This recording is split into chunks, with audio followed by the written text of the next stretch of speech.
Thank you for having me. I've been here 5 years ago, the first time to India, and then I had the possibility to go to Jaipur. Yesterday I went to Chandigarh, which was an amazing trip as well. And coming here is always a huge source of inspiration for me as a creative person to go around with open eyes. And you will see it also a little bit, hopefully, here in the presentation. And it's also great to meet friends again, like Leila here. And I think that's the best, actually, to be a creative person, to really discover the world in a different way. One of the most famous clubs in the world is the Berghain in Berlin. And of course, there was COVID, which happened just after when I traveled back 2020. And an artist from Thailand, Rikrit, he installed this quote here, "Morgen ist die Frage," which means like tomorrow is the question. And I think this is an important one for all of us in the creative scene. So how do we want to shape the future, the tomorrow? How do we want to design? How do we want to produce, develop, use materials? So the question of sustainability, responsibility, also recycling, or is it possible to repair the product? So there are many, many topics we are facing and which are part of the creative process. So it's not just about giving a nice color or a shape. So it's the whole life cycle of a product is the question. These are some pictures here on the next slide from a photographer from, I think, Austria. And she photographed over a longer period all the objects she has at home. So the black ones or the pink ones, or even just the books like on the right. And like you can read here, like 100 years ago, a German person had like 180 items. Nowadays they have 10,000, and I'm sure I have even more because I'm always collecting and buying souvenirs when I go somewhere. So today I got a beautiful scarf from a client here. So there are more and more pieces coming, but of course our behavior is also another question we have maybe to change, how we consume products, how we buy products. And consuming is a strange word. Of course we can consume maybe food, but consuming products maybe is also not the right decision. So we have to be maybe more picky or selective. That at the end maybe the product stays in our home or it goes to a museum like the V&A at the end. So, or Dieter Rams, a famous designer from my neighborhood, from Frankfurt in Germany, who did a lot of electronics, but also furnitures, which are now in a museum. Or they touch the soul, and it's something you can hand over easily. So it's not something we buy and then it goes to a landfill, like with fast fashion. There's also fast design for sure. So that we are more responsible. And I was curator at Homo Faber. It's a fantastic exhibition in Venice every second year. And it's an exhibition dedicated to craftsmanship, to the value of craftsmanship, of all the objects human beings are doing. And I think this country, India, is so rich of craftsmanship. If you see in Jaipur, in Chandigarh, and also here all the details done in connection with architecture and also interior design. And I think this was the Japanese one. It's also very much not in craftsmanship. And I think it's important for us not just to do another thing or object or good. It's more about to do new treasures. So something which really touches us and we want to keep. And this is the aim of my studio, which I started like 18 years ago, really to create something very special. This is an artwork by a young Belgian craftsman. It's made of wood. So it looks like lace, but he's carving out of a solid block of wood. It's thinner, the layer, that it's like 0.5 millimeter thick, and then he's covering it with wax. And on this piece, which is like a record, almost, like 40 centimeter big, like a box for a pizza, he worked on it 1 year. And this was part of the exhibition I was curating. And then at the end, it was bought by a collector who is really into craftsmanship. And I think this was amazing. On first hand, it's a young guy. He developed a new technique. And then there are, of course, collectors, and it's really touching. So this was one of the iconic pieces of this exhibition. And you see, a craftsman is not always a man with an old long beard. So it could be also a very young, creative person. So we really need to change our behavior, like I said. So it's not the trend is not the fast design or fast fashion or fast food. It's about the quality and the story. So curiosity, of course, is a huge motivation to go around with open eyes and then to create objects like the sofa we did for Lignerosé. They are also exhibiting here on the show, which is inspired by the Japanese architecture, or a chair for a small manufacturer from Spain, which is inspired with the shell from the ship making, boat making. You know, it has this surrounded plywood dress. So a lamp I did for a German brand made of a casted glass bubble, which is like a soap bubble. So it's always about the storytelling, to have a poetry in the product. Or this one, you can see it maybe a little bit how it looks like. So it's like a character, it's like the teddy, which was actually invented by a woman in the 20s, in the time of Theodore Roosevelt, the president. That's why it's called teddy, from a woman in a wheelchair. She was one of the first women in Germany setting up her own factory, and she was sitting in a wheelchair, and she started to do those small animal stuffed, which was not existing like this before, and she went to small local markets selling it, and then at the end it was really a boom. Then at that time the German government gave it to Roosevelt, so it was called teddy bear, and this was really a starting point. The company still exists, it's called Steiff, and they still produce them, the handmade one in Germany, the other ones I think they have in Tunisia, another factory. And the client asked me, okay, let's do something like a teddy bear, a character, really something you want to cuddle, and then it's upholstered here in sheepskin. Or a lamp we recently presented for Serax, a Belgian brand made of porcelain. So something like a pleated skirt of a ballet dancer or dancer, and then it has this poetry. So to think really out of the box, thinking a different way, and challenge, of course, also the material itself. Yeah, one of my first products I presented 2009 when I was young and with less gray hair was at Salone Satellite, a fair for young designers in Milan. And I presented the table there, waiting there in my small booth with 16 square meter. And then 3 years later, a brand called Classicon presented it in a whole range of tables. And now actually we present this year another version on the fair. And this is done at that time in Bavaria in Germany.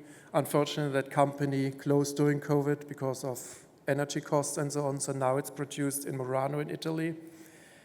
And you see another video at the end of the presentation. Those people are really my heroes. You know, as a designer, you wake up maybe at 7, 8, 9 o'clock. They stand at the furnace at 5 o'clock in the morning, in summer even earlier because it's getting super hot. Nowadays also in Germany in summer, like up to 40 degrees, in the workshop even hotter. And they work there. They are my masters and my heroes because they do it still the traditional way. This workshop, before they closed, was in the 17th generation, more than 450 years old. So one of the oldest companies for glass, still in the same family. But unfortunately, now they closed the workshop, and here you see the work still the same way. They have wooden molds. They blow into those molds, those glass pieces, to get at the end those beautiful tables. On the left hand, you see straw marquetry. I've seen it also here on the fair at one of the stands. It's also a fantastic technique from 18th century from France. So they use straw material, they cut it, they iron it flat, and then they glue it next to each other. So this is something really fascinating. It's quite rare, so it's really surprising to see it here also on the presentation because it's not trendy at all. But it tells a story, you know, of craftsmanship and of passion and patience also, because it's something which takes time, like knotting a rug. So it's also not something which comes out of a 3D printer or CNC mill. So it's something really done by human hands.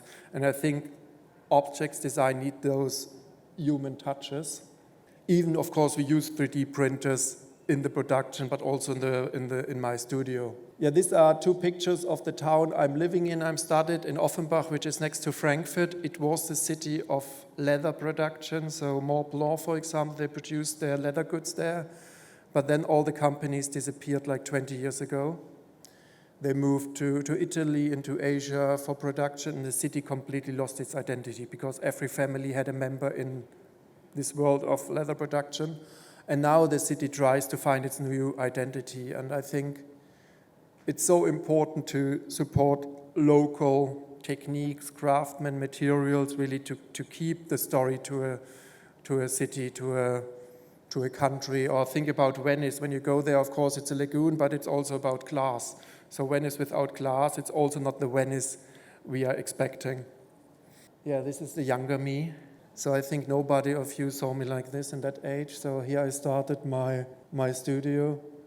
And this was a presentation here at Salone with the table here in this crate in the box. And nowadays we are super happy really to work for brands from Italy to Canada, Colombia, Japan, China, so really over the globe. So it's great, and hopefully there will be a company from India joining soon, because this is really a privilege really to exchange between the cultures. Yeah, the knowledge begins with the senses.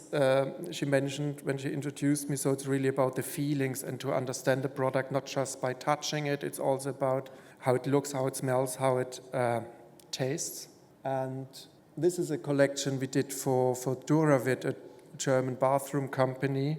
Yeah, there you should see normally the production really in the workshops, how they do on one hand with machines, on the other hand also with the hand, how they do it in the Black Forest. So this is the forest here, is in the Black Forest, so it's in the southwest of Germany.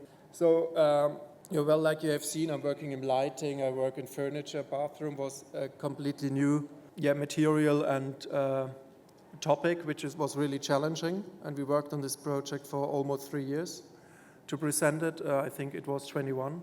This was a really nice challenge, which is good, which is giving you more and more creativity, and it brings you out of the box, which is important. So I'm seeing myself more as a creative person, not just like as a furniture or product designer. So we did sunglasses also, scenography, a little bit interior. And for us, it's more about our personal attitude and philosophy, really to think about creating treasures, long-lasting products. It's about the way where they produce. So I'm working with a Chinese company, and when I was there, it was really, we had a proposal for a marble table, and then they said, okay, let's get the marble from Italy. And I asked them, yeah, it's a big country, China, so maybe you could show sources also here in China. And then the manager on WeChat, he talked to the assistants, and at the end, of course, they found beautiful marbles we can use, because otherwise it makes no sense to ship the marble from Italy to China to shape it and to send it back to sell it. So I think this is all questions we asked, we put on the table at the client really to discuss, to get the footprint down of a product. So another question is, of course, is a product possible to repair? Can we change elements if there's something broken? Is there a service in the country? Is it possible to ship it back to repair it? Or can we recycle every single component? So working, for example, for Tradition, they have a sustainability person in the company, and she really has an eye on the whole product development. So it's, for example, there it's not allowed to glue the fabric on the upholstery so that you can really separate the whole piece. So you can remove the fabric, the foam, the metal parts, and the wooden parts all in single containers when you recycle it. And these are questions we are facing more and more, which is important. So sustainability is not a part of the marketing team, let's say. It's really part of the whole product story, development, presentation, and so on. So it's a question we asked already at the beginning when we actually start sketching. This is me in the Black Forest. And at their factory, they have several factories. They are just building also one with zero emissions in Canada. Um die Sinne, es geht wirklich um das Fühlen, das Sehen, das Schmecken, das Wahrnehmen. Und das ist uns bei Senja, denke ich, sehr gut. Thank you. And the inspiration was actually from a little bowl I bought in Japan, a teacup, a small one, which is beautiful lip or rim on the top. And we translated it in a whole collection. We started with the bath tub, with the sink, then furnitures later, and so on. So the collection was growing up to also to mirrors. So here you see a small print, and then of course you can print maybe the big scale 1-to-1, but not in our studio. So we start immediately with the engineers and the guys in the prototyping to get it in ceramic done, working on the glazes, working on finishes. And then together with a photographer, we set up beautiful settings we did in Denmark and Sweden to get really the sense and the philosophy of the product. So it has this Japanese Asian touch of the ritual, of the really slow down, because I think the bathroom is one of the last places we are not just on the phone, like in the living room and checking emails. So it's really something we charge the day, we start the day, charge our batteries, and think about what's going on during the day. So it's really a ritual or an important moment for me every morning to start the day. So it's like the tea ceremony also, from Japan. So it's really something to concentrate on the product or the time itself. So a huge source of inspiration is art. So these are sculptures of Henry Moore, the double oval, which we translated into a table because the client from Canada asked me to do a table, not just with 4 legs, to have it more sculptural, more impressive. And then we came up with this small model, 3D printed, so to have it done in solid oak. And then we went to a small workshop. They did it first in an artificial material, then in the front you see it in oak, which takes a lot of time because this is a very solid, heavy piece glued together with several oak elements to get it done like this. And now it goes very well, and there are really commissions now to get it 2 centimeters wider, 5 centimeters longer. So everyone is done bespoke, which is also very important market. And here you see really translation from an art piece to a design piece, or even here like in a project in Miami for an office desk, or the console here with the little dog. So you're happy now to see a dog, right? Layla, yeah. And we did also that lamp. So it has a different way of designing a product, so a different approach. And I think it's important to do it, to create things like this really in a unique way. Or here this jellyfish, which was an inspiration, or the starting point of a discussion with Poltrona Frau from Italy to create lamps we presented last year at Salone, and this year we will bring a floor version we add to this family, and we created a beautiful lighting source with LED inside, and the button, which is typical for Poltrona Frau for the upholstery of the leather armchairs, it's now the switch, so it's made in brass with the logo engraving, and here you can dim and switch it on and off. So in 2 sizes now, and now we are working on to extend the collection. And typical for the brand, of course, the very well crafted leather elements. What I said about the emotions and the senses, so I want to know how a table sound or lamp smells. So it's not just really about the touch or how the material feels or sound, so it's much more. And then it's about sometimes just a small idea. So this was a little bit inspired from cardboard packagings, this chair. So it's kind of folded in leather, and it has a small handle. And we did it for a contract company, furniture company from the States. And this little story, and it is on caster, so you can move it around. And now Delta is using them a lot for their lounges in the States. So people can really move around. It's something mobile. It fits very well to the way we work and how we, because traveling, working in the transit location and the airport, so here it's matching very well. Why does the outdoor sofa needs to look different to an indoor sofa? So this was the approach here with Gandia Blasco from Spain, to have it very comfortable with a lot of pillows, quite down, because now the materials like foam, like the foam inside, the upholstery, textiles, fabrics, they allow us now to use completely outdoor, so it can stay outdoor the whole year. This was a little bit inspired from Tetris, a sofa collection for Lintelo, so you have those elements, the backrest, which is kind of linked to the seat element. Planters we do in South Africa, more architectural, maybe now after Chandigarh, maybe you see a little bit the layering of concrete or the detailing you can find maybe also in the Chenery buildings. A table, like a triangle, you know this music instrument you just hit.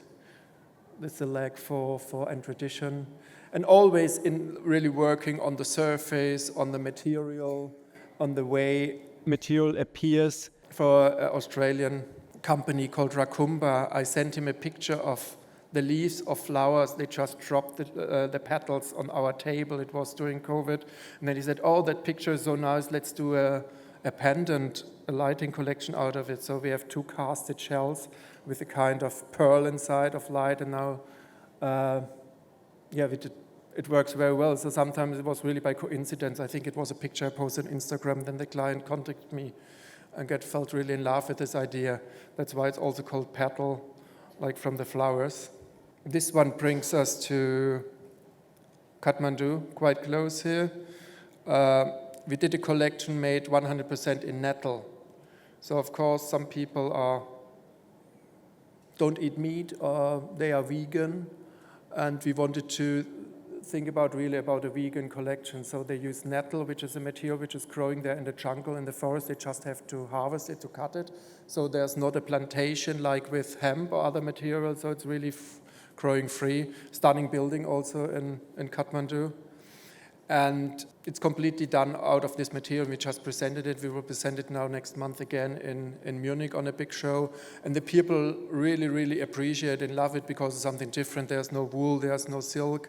And price-wise, it's quite similar. From the texture, it's really nice to walk on. Of course, the process of getting the yarns done, it's a little bit more complicated and a lot of work, but the outcome, it's really beautiful, also with those natural dyes. And here in this project, for me, it was very important to have also an eye on the way how they produce. So we asked Label Step, it's an agency from Switzerland, which are located also in Kathmandu, to have control of the production. So the time, how long they work, that people start in the age of 16 producing the rugs, age of 18 to dye the colors, that there's the air ventilation, the proper light and everything like this. Also women with a baby can go there for work, so there are little hammocks the babies are lying in and they can breastfeed, they can do their break. But if a woman is not working there, she gets no money, so that's a possibility for them to still earn money for the family. So this is an important part also in the process I work with. So it's all over the work. I try to visit the suppliers to have really control and to see how the situation is. And of course, here, huge source of inspiration. We went a year ago and to eat, I think momos called, those little dumplings, and really to discover, and to stay together with the people there, which is really nice. It's not like being on vacation. It's really to be in touch with the people, like to discover the food and the local beer and the music. And you see the colors. You will never see those colors in Germany. Germany is a lot of gray and brown and white houses. And here you really see colors, like also in your beautiful country, how people mix pink with yellow and green and the little mirror inside the textile. And I think this is amazing. And something like this is really missing in, let's say, conservative Germany. A lot of maybe influenced by the Bauhaus, but Bauhaus was a big, big movement 100 years ago, and now in the Second World War destroyed a lot. The Bauhaus teachers or architects, they left the country to the States and so on, and now still Germany tries to find a nice way. Even we have good designers and architects, but it's still very, I would say, boring if you compare with other countries and the power of color. Here you see the wonderful ladies, how they do it and so fast, and of course always they cheat me and want me to do also sit at the loom and do it. Of course, after 5 centimeters, I'm almost done. So it's really amazing how they do it and that they spend all their life and their power and their time into it to create beautiful objects for all of us. And here we worked on structures. So these are the ones completely made of nettle in one color, but there's a gradient inside because of the natural material, which makes it really beautiful. And this here brings us to Colombia. So completely on the other side, South America. And you just saw rice fields. I was not expecting rice fields there. And the cows actually look quite similar. They have this hook on the back. Like here, I've seen them yesterday in Chandigarh. And yeah, they take the minerals for the pottery out of the ground of the fields around. So it's not like in our Western world, the lazy ones, they order on Amazon and they get it shipped. So they really go with a bucket to get the material. Now they grind it with those sticks. And it was like 40 degrees hot, and I was sweating really like crazy. And we designed very simple planters, bowls, made of a material which is a black ceramic at the end, like you see here on the right, and it's very shiny. And then they have a pebble stone to polish them. Before firing, they are red again, and then they turn, in the process, they turn black. And this is an area called La Chamba. It's a valley, and there are maybe, 10 families, and they are dedicated to this technique. You don't find this technique in another area in Colombia. And I think maybe it's similar in India, it's also in Germany like this. There are always areas dedicated to one craft. And in Germany, like with the glass workshop, this closed after 40, 50 years, it's gone. So there are almost no other workshops like this. That's why it's important for interior designers, architects really to keep an eye on it, to support the local crafts, because it's so much connected with our history and culture and also with our future, because this handcrafted products have a certain soul and they give an important story and beauty to the product, because every product is unique. Even they look different, the same. They have a little difference, a different fingerprint, a different detail, because there are different craftsmen doing the same. And I think this makes it really, really important. You see, they do it very traditional still. And with this brand called Amidst, we go to the fair in Milan or in Paris, and now they sell it to beautiful small furniture or design boutiques worldwide. And there are a lot of young people involved. Some of them are homeless. They moved to Bogota, the capital, from the countryside, and they had no clue about the importance of the craft they learned at home from the grandparents and parents, and they have a lower education. But then we bring them the magazines and the pictures from the fairs and projects with the products inside. Now they really appreciate what they learned, and they understand the importance, and now they see a value in, let's say, in their life also, and they work for us now in small factories also around Bogota. So they have this big city, but also they can earn their own money. So these are the ceramics. We do wicker chairs, also the typical with the plastic yarn in Cartagena, which is in the north, at the Gulf of Mexico. I still call it like this. So there's Cartagena based. And pillows. So we do all kind of accessories, and they are all done in different areas.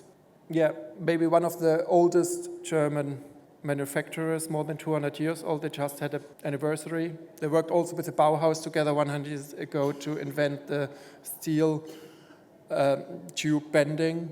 But here they invented the steam bending with the wooden sticks, very traditional, like you can see here. You have a wooden stick, it goes to a steamer, let's say, then the stick is al dente, like the pasta, so a little bit soft, and then they bend it in those metal molds, and then it dries, and then it stays like this. They're always these are black and white photos, but they are actually quite new, so they still do this technique there. And it's not possible to do it with a machine or a robot. So some companies use different elements, they glue it together in CNC mill, but you see the joints. Those backrests are always bended in one piece. And they approached me to do a new chair for them, a chair for the kitchen. So something very simple, of a restaurant. But of course, for me, it's important that it's my language, but also shows the philosophy of the brand. So it's about the steam bending, it's about the wicker work. In the past, it was done by hand. Now they get it on a roll from Indonesia. They cut it and they add it with this piping to the wooden structure. So we thought about the steam bending element for the seating frame, which is yellow here, and different ways of seats, like with the shell, with the woven part. So we compared with other existing chairs, the proportion, the size. So here you see really a big piece bended, which was quite a challenge in this diameter. And first prototypes. And then you saw my work, it's really about the color. And I asked them really to do it in high gloss, that chair. And the company told me, said, no, we never did high gloss. But I said, of course, there was Eileen Gray in the 20s, used high gloss furniture. Now in Art Deco times, then the pianos in high gloss. And I said, let's try it. And at the end, they said, okay, let's do one color for the presentation. And it went so successful, so we were able to add 5 more colors, so in total 6 now, which gives the chair a different character, a different attitude, a different way it stands in the interior. And over the last years, we added a lounge chair, the long armored Stein chair, so which is always good, It's not always a new product. It's also to work on the on the collection, which is also more sustainable, because there's a show every year on several fairs and you have to show new things. In this case, it's nice to have a new family member, to work on one thing and really to give a strong footprint in that way also to the product. And interior designers, of course, like it to combine armrest without armrest, to have the possibility with the different colors. Yeah, here also the shiny one. A ceramic workshop in Bavaria. So workshops, you see here, the pictures are always nice. Here everything is a little bit white, faded because of the dust of the ceramic. And they did tiles for heating system for stoves, like typical you saw in Austria and Bavaria, those installed fixed ones. And 2016 I was invited at a show in Cologne as Designer of the Year, and I did a house project, and the bathroom was covered in tiles. But the tiles were made of soap, because there was a soap manufacturer close to my studio, and every summer when the window was open, one day it was roses, the other day daffodils and so on. It was always a different perfume smell in the air, and I wanted to bring this to the house. So again, about the senses. And maybe 10% of the people understood at the presentation that the smell was coming from the tiles at the wall.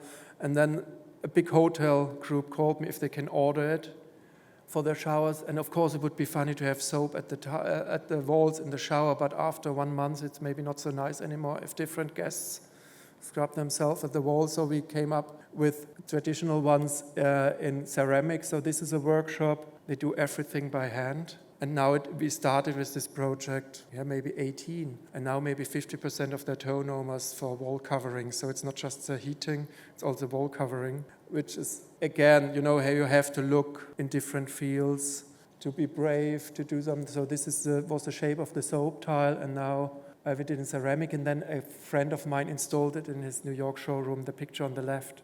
And we posted on Instagram since that moment. We got so many requests. We did skyscrapers, we did projects in Hawaii and really everywhere in the world. Matteo Thun or Chiola or Ben van Berkel, the architects, do special tiles there now for their projects. And I think this is really a success story for this company, a new one we just launched, room dividers, made also in that material. So there's such a big potential. You just need to find the right people and the right partnership to do this. So I work with a lot of small manufacturers. This is one of the last casting companies close to Venice. They do glass bricks. In this case, they do elements for lighting and for side tables. So it's like in a bakery.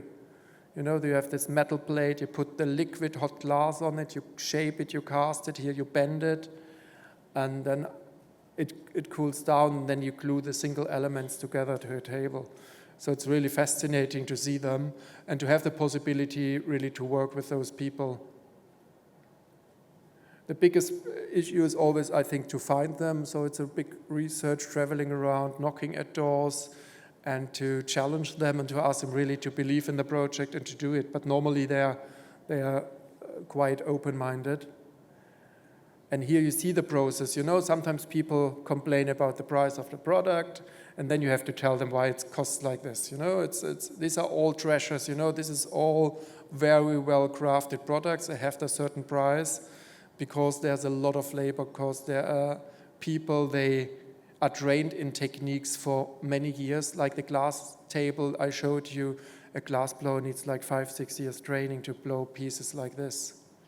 In a wooden mold, he sees nothing actually what he's doing, so he needs the experience, how fast he needs to blow, a lot or less. So it's the same here. It's really about the knowledge, and this is so important to keep it and to give it from one generation to the next one. So it's necessary really to give the curiosity also to younger generation to become craftsmen. So here you see the lamp elements, the side tables, which are done in casted glass. Some lamps we just presented with a Hamburg-based company, which is a loose lampshade, so you can turn them in all directions to direct the light. It's a little bit like the hat Beyoncé had at the last show. So for her performance, it's like a skirt, like a hat, and you can turn in all ways to direct the light, different versions, and still working on that collection. Product actually you see outside. I saw it with Leila for Dedon. It's here at the entrance where the stands are outside for outdoor furniture. That time Dedon approached me to do furnitures around the big sofas they have. So I wanted to do products which work outside on the countryside, on an island, but also in big cities. So it fits also to skyscrapers with limited space on the balcony. And to bring the color to Dedon. That time it was mainly gray and brown. And we worked on different color combinations. So here's the workshop in Cebu in the Philippines where they do the structures in aluminum. And then there are the guys doing the weaving, which takes like 3 days to do the whole shell. So there's one chair in the center of the room, and then there are 100 sitting around and working on it to get those 100 meters of plastic yarn woven. So it starts with crazy hair like mine in the morning, and then they set it to the right weave we did. And here it's in Surabaya in Indonesia where the teak bays are done. And that's the final product, me, also younger me in Hong Kong one day. Yeah, for a photo shoot of me here running around like a turtle and in Chinatown. And this goes super well for the brand, so you can experience outside. It's a shell, they can stack, so it's easy to transport. Which is not like a bulky object, so because you can stack it. So these are a lot of questions also we ask, how is the shipping, the transport from one location to the other one. So in teak base, and we added also aluminium bases. And this is the video I mentioned at the beginning. You can keep the sound on. These are the heroes doing the bell table base. So I'm not showing the product itself. I'm just focusing on the faces of the craftsmen. So this guy is doing the mold. So it's a wooden mold. They can blow like 50, 60 pieces of the glass bottle of the bell table. Afterwards, they have to do a new one because it turns, it burns inside. So the tolerance will be too big. So this guy has to do them always with out of solid wood in the workshop. And then he hands it over, then it stays in water overnight, so they are completely wet, those molds. And in the morning, they take the mold to blow every single piece in it. So this is Mirko, he's a master blower. He is working for more than 10 years, and he said, yeah, you need a training like for many, many years to do it. And there are always 4 people involved. So there's 2 people, they build up the bubble, from a small, like let's say, like a small ball, tennis ball, to a big one like a papaya or even bigger. And then there are 2, they are blowing it in the mold. And then there are more people coming, you see later. So I show 4 of the craftsmen, but there are more involved. And you see the sweat, you see the reflection in his eyes, the concentration, because it's really about his knowledge to know, okay, how long do I have to turn to get the right thickness of the base, because if it's too thin, it will crack. If it's too thick, the green will be too dark, so it's not the right green color. So it's really about knowledge. And this guy is cutting the top part. He's cutting a line, and then with the flame, one moment it breaks away. And the top part goes back to the glass furnace because they use like 30% recycled glass from their own cycle in the factory, because then the glass quality is even better. So this goes now to the furnace back, and this guy is polishing the edge, cleaning it, and then he sends it to the metal company who is metal spinning the top and fixing both elements together.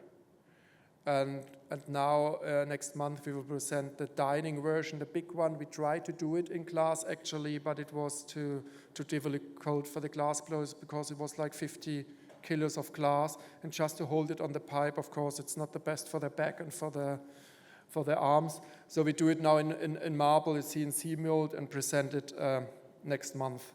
So the goal, like I mentioned at the beginning, should be really to invest in goods, so to buy good things we really want to keep in our life. So it's not something trendy we throw away.